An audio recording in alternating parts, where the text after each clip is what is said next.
अच्छा, हमने काफ़ी ज़्यादा नोटिस किया कि हम कोई भी कंपाउंड बना रहे हैं किसी भी मॉलिक्यूल या एटम को कंबाइन कर करके, या फिर कोई भी वाटर मॉलिक्यूल बनाया, या फिर कोई भी छोटा मोटा कोई भी अदर कैसा ही मॉलिक्यूल बनाया हमने दो या दो से ज़्यादा एटम्स को कंबाइन कर करके।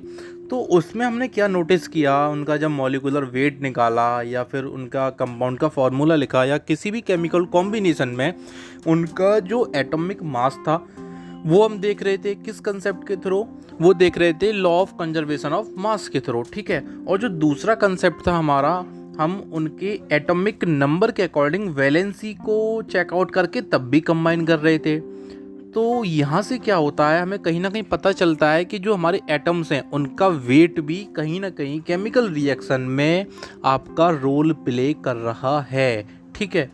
तो यहाँ से जो उनका मास है, ठीक है, उस मास की वजह से एक नया कंसेप्ट निकल कर आता है, और वो हमारा कंसेप्ट है जो हमें एक नई यूनिट देता है, यूनिफाइड मास और एटॉमिक मास यूनिट के अलावा, जिसको हम बोलते हैं मोल।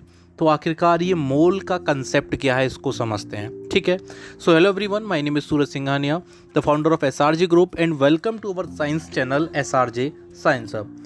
तो देखिए, अभी हमने जो इतनी सारी चीज़ें पढ़ी जिनकी यूनिट हमने यूज़ करी एटॉमिक मास यूनिट, सभी के मास को डिनोट करने के बाद में उनके नंबर के पीछे जो यूज़ किया, यहाँ से शुरुआत होती है मोल की। देखो, ये जो मोल है वो कैसे निकल कर आया कि जो हमारा मास है वहाँ से ये सीधे निकल कर आया। देखिए, यहाँ से हमको पता चला कि एक chemical equation indicate directly the number of atom, ठीक है। केमिकल इक्वेशन को लिखते हैं तो वहाँ पर हम नंबर ऑफ एटम को देखते हैं और molecules taking part in the reaction. लेकिन इसके अलावा भी एक और चीज़ है, वो क्या है कि जो हमारा मॉलिक्यूल है वो क्वांटिटी को बता रहा है हमें कि कितना मास यूज़ हुआ किसी भी एटम का, उसको हम डिनोट करते हैं, ठीक है। तो ये जो क्वांटिटी है उस सब्सटेंस की in term of number of its molecule और atom rather than their mass. तो यहाँ से हमने क्या सोचा, क्यों ना इसको हम मास के कंसेप्ट में निकालें। तो यहाँ से हमारी एक न्यू यूनिट निकल कर आती है, वो है हमारी मोल। अच्छा, मोल क्या है? 1 मोल ऑफ एनी स्पीसीज, ठीक है। स्पीसीज मतलब चाहे एटम हो, चाहे मॉलिक्यूल हो, चाहे आयन हो, या कोई भी पार्टिकल हो, is that quantity in number, number के अंदर वो quantity having a mass equal to its atomic और मॉलिक्यूलर मास इन ग्राम। किसी भी एटम का जो भी एटॉमिक मास होगा वो भी किस यूनिट में, ग्राम में, ठीक है। जैसे किलोग्राम बड़ी यूनिट होती है, उसकी छोटी यूनिट ग्राम होती है, ठीक है। तो वो 1 मोल उस एटॉमिक मास के या मॉलिक्यूलर मास के इन ग्राम के इक्वल होगा। कहने का मतलब ये है, जो कार्बन का हमने एग्जांपल लेके देखते हैं या ऑक्सीजन का ले लो, तो कार्बन का जो एटॉमिक मास होता है वो 12 होता है, एटॉमिक नंबर उसका 6 होता है। तो 1 मोल ऑफ कार्बन एटम आपका जो बनेगा उसमें जितने हमारे मोल होंगे वो उसके इक्वल आ जाएगा। लेकिन वहीं अगर हम उसको एटॉमिक मास में देखें, ग्राम में, तो वो हमारा बोला जाएगा 12 ग्राम ऑफ कार्बन एटम, ठीक है। तो यहाँ से क्या है, देखिए, the number of particle, particle कौन सा, एटम का या मॉलिक्यूल का या आयन का, present in 1 mole of any substance is fixed, ठीक है। तो किसी भी पार्टिकल के अंदर जो हमारा एटम या मॉलिक्यूल है उसके अंदर जो मोल है वो हमारी फिक्स्ड नंबर में है। 1 मोल के अंदर वो हमारे कितने हैं, 6.022 इंटू 10 टू द पावर 23, ठीक है। 6.022 इंटू मल्टीप्लाई 10 की पावर 23 इतने मोल हैं। This is an experimentally obtained value, ठीक है।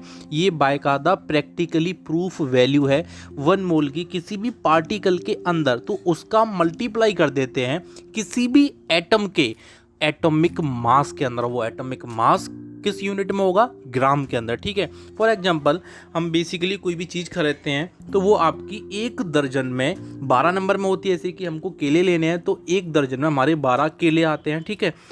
एक ग्रॉस में हमारे 144 नंबर आते हैं। तो वैसे ही सेम हमारा 1 मोल के अंदर ये जो नंबर है वो कितना है, 6.022 मल्टीप्लाई बाई 10 की पावर 23 है, ठीक है। तो क्या होता है, ये जो हमारा नंबर है इसको एवागोड्रो नंबर बोला जाता है, क्योंकि ये इन्होंने ही दिया था, एक साइंटिस्ट हैं उन्होंने दिया था। जैसे कि अभी हम बात कर रहा था कार्बन की, या ऑक्सीजन की या हाइड्रोजन की किसी भी एटम को ले लें तो 1 मोल ऑफ कार्बन एटम कितना हो जाएगा हमारा 6.022 इंटू 10⁻23 एटम्स ऑफ कार्बन, ठीक है। और अगर ग्राम में बात करें तो 12 ग्राम ऑफ कार्बन एटम, क्योंकि उसके एक एटम का इतना एटॉमिक मास है किसका, कार्बन का 12। लेकिन अगर उसको बात करें एक एटम का मोल के अंदर तो वो कितने नंबर में, एक एटम का, सिर्फ एक का, दो का नहीं, दो का करेंगे तो मल्टीप्लाई बाई 2 हो जाएगा, ठीक है। तो वो कितना है नंबर हमारा 6.022 इंटू 10⁻23। ये हमारा मोल कंसेप्ट के अंदर हमारा मोल का 1 मोल का निकला हुआ नंबर है, ठीक है, जो कि हमारा एक्सपेरिमेंटली ऑब्टेन किया गया है, ठीक है। तो अब यहाँ से 1 mole of atom of that element that is molar mass, अब यहाँ से मोलर मास निकल कर आएगा। मोलर मास क्या होगा, वही आपका जो हमने किसी भी मॉलिक्यूल का या एटम का फाइंड आउट किया मल्टीप्लाई कर करके एवोगाड्रो नंबर का। एवोगाड्रो नंबर कौन सा था, वही जो हमारा 1 मोल के अंदर नंबर की वैल्यू है 6.022 इंटू 10⁻23, ठीक है। सेम न्यूमेरिकल मास, ठीक है, we have to take the same numerical value but change the unit from u to g. अब यहाँ पर हम क्या करेंगे, जब इसका मल्टीप्लाई करेंगे कन्वर्ट करने के लिए मोलर मास को, मोलर मास वही जो मल्टीप्लाई करेंगे एवोगाड्रो नंबर का, ठीक है। तो वहाँ पर हम यूनिट चेंज कर देंगे, केवल ग्राम में यूनिट लेंगे मल्टीप्लाई करते टाइम पर, जो पहले हमारी यूनिट थी यू, यूनिफाइड मास, ठीक है। तो अब यहाँ पर हम एक एग्जाम्पल के तौर पर कुछ क्वेश्चंस लेते हैं। तो यहाँ पर अगर हमने एक क्वेश्चन ले लिया, उसमें हमारे सामने वो पूछ रहा है calculate the number of moles for the following. अब उसने पहला क्वेश्चन दिया 52 ग्राम ऑफ हीलियम, और यहाँ पर बोल रहा है फाइंडिंग मोल फ्रॉम मास, ठीक है, हीलियम के मास में से वो हमसे कह रहा है मोल फाइंड करने की, और उसने हीलियम का हमें जो मास दिया वो कितना दिया है 52 ग्राम, ठीक है। तो नंबर ऑफ मोल्स को डिनोट करते हैं हम स्मॉल n से, ठीक है, और मास को करते हैं स्मॉल m से, और मोलर मास को लेते हैं हम कैपिटल M से।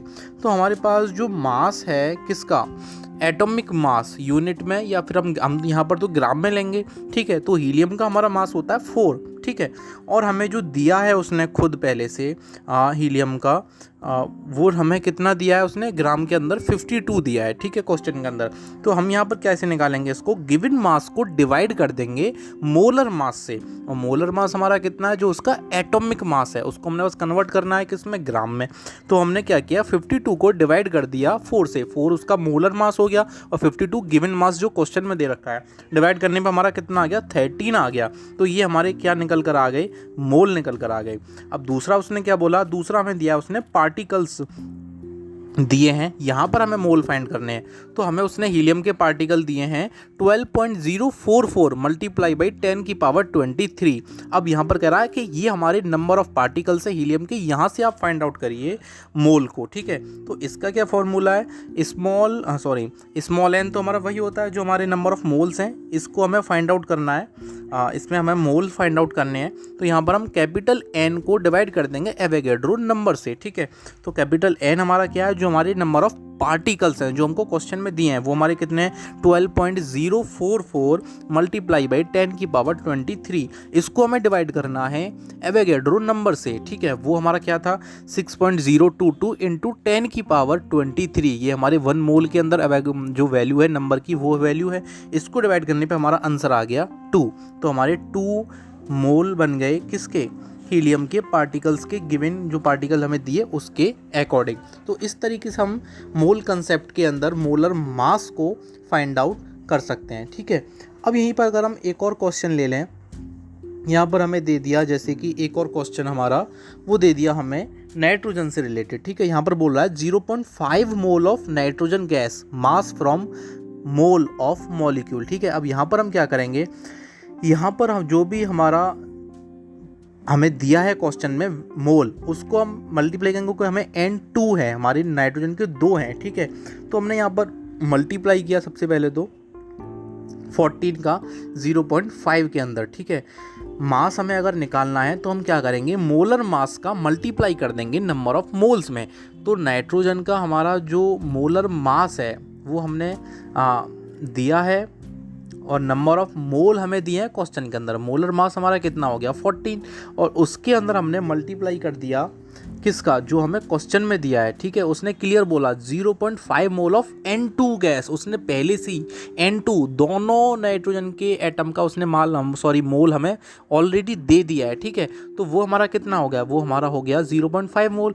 अब इसके अंदर हमने मोलर मास का कर दिया मल्टीप्लाई, तो 14 इंटू 0.5 हमारा इक्वल हो गया 7 ग्राम के, ठीक है। तो इस तरीके से हमारा क्या निकल के आ गया, यहाँ से हमारा निकल कर आ गया मास, ठीक है। अब यहाँ पे हमारा दूसरा क्वेश्चन है हमारा, यहाँ पर उसने फिर से हमें नाइट्रोजन के नंबर ऑफ पार्टिकल्स दे दिए हैं, ठीक है। अब नंबर ऑफ पार्टिकल्स दे दिए, वो हमें उसने दिए नाइट्रोजन के 3.011 इंटू 10 की पावर 23। तो हम फिर से वही करेंगे, यहाँ पर हमें नंबर ऑफ मोल निकालने हैं, तो फिर से हम डिवाइड कर देंगे। तो अब यहाँ पर डिवाइड करेंगे तो यहाँ पर जो हमारी वैल्यू आएगी वो हमारी क्या होगी कि हमारे पास ऑलरेडी इसका मास तो था, मतलब 3.011 इंटू 10 की पावर 23 हमने डिवाइड किया किससे, 6.022 इंटू 10 की पावर 23, जो कि हमारा अवोगाड्रो नंबर है। अब इसके अंदर हम मल्टीप्लाई करेंगे जो हमारा मोलर मास था किसका, नाइट्रोजन का, क्योंकि यहाँ पर हमें मास कैलकुलेट करना है, ठीक है। तो मोलर मास हमारा कितना है नाइट्रोजन का, वो हमारा है 14। तो इस तरीके से हमारा फिर से वैल्यू निकल कर आ गई 14 मल्टीप्लाई 0.5 इक्वल टू 7 ग्राम। अब यहाँ पर भी हमारा मास वही सेम रहा, ठीक है। तो मोल कंसेप्ट में भी और ये हमारा एटॉमिक मास के अंदर भी ये चीज़ें सिर्फ यूनिट के बेस पे डिफरेंट हुई, यूनिट हमारी चेंज हुई, लेकिन हमारी जो मास है वो हमारे फिर भी इक्वल्स आ रहे हैं, ठीक है। तो इस तरीके से ये हमारा मोल का कंसेप्ट आता है, ये हमारा सबसे लास्ट कंसेप्ट है इस चैप्टर का एटम एंड मॉलिक्यूल का। So thank you everyone.